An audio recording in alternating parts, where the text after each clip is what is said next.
The Wisdom of Solomon, chapter 16. Therefore, those people were deservedly punished through such creatures, and were tormented by a multitude of animals.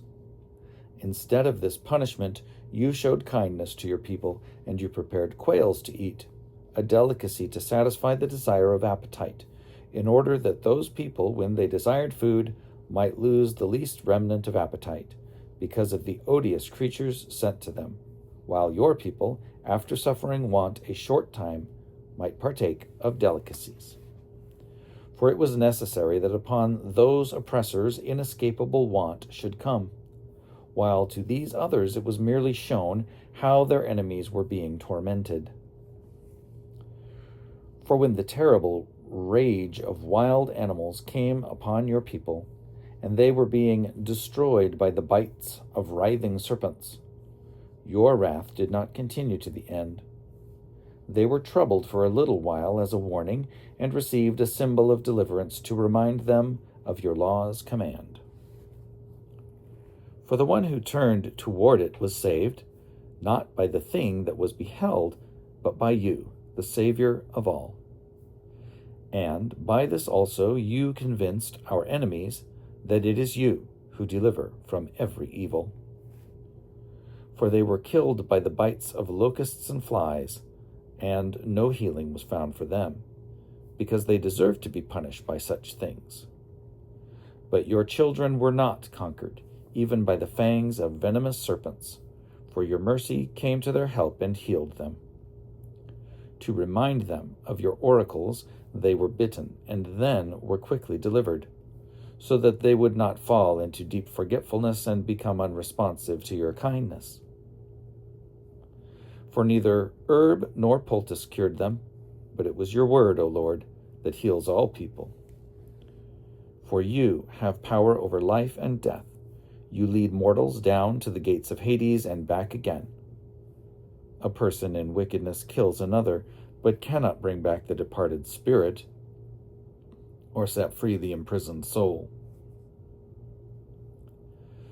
To escape from your hand is impossible. For the ungodly, refusing to know you, were flogged by the strength of your arm, pursued by unusual rains and hail and relentless storms, and utterly consumed by fire. For, most incredible of all, in water which quenches all things, the fire had still greater effect. For the universe defends the righteous. At one time, the flame was restrained so that it might not consume the creatures sent against the ungodly, but that seeing this they might know that they were being pursued by the judgment of God. And at another time, even in the midst of water, it burned more intensely than fire to destroy the crops of the unrighteous land. Instead of these things, you gave your people food of angels, and without their toil, you supplied them from heaven with bread ready to eat, providing every pleasure and suited to every taste. For your sustenance manifested your sweetness toward your children, and the bread ministering to the desire of the one who took it was changed to suit everyone's liking. Snow and ice withstood fire without melting, so that they might know that the crops of their enemies were being destroyed by the fire that blazed in the hail and flashed in the showers of rain, whereas the fire, in order that the righteous might be fed, even forgot its native power.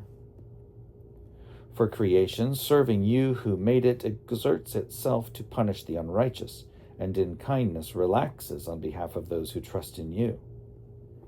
Therefore, at that time also, changed into all forms, it served your all-nourishing bounty, according to the desire of those who had need, so that your children, whom you loved, O Lord, might learn that it is not the production of crops that feeds humankind, but that your word sustains those who trust in you.